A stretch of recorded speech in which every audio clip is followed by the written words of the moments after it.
کیمرے کی آنکھ انتہائی معصوم ہوتی ہے اور اس سے بچنا آسان کام نہیں۔ یہی دیکھ لیجئے، جماعت اسلامی کے سیکریٹری جنرل لیاقت بلوچ مالی سال 2012-13 پر اپنی بجٹ تجاویز سے میڈیا کو آگاہ کر رہے ہیں، لیکن ان کے ساتھ بیٹھے فرید پراچا خواب خرگوش کے مزے لوٹ رہے ہیں۔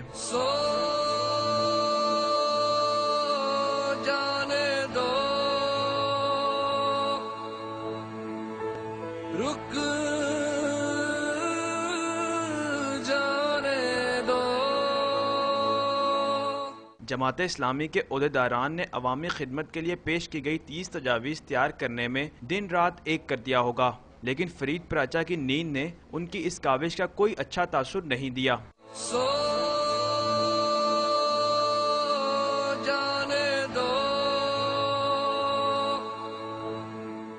فرید پراچا یہاں تو سو گئے، لیکن امید ہے کہ 1 جون کو پیش ہونے والے بجٹ کو جاگتے ہوئے بغور سنیں گے۔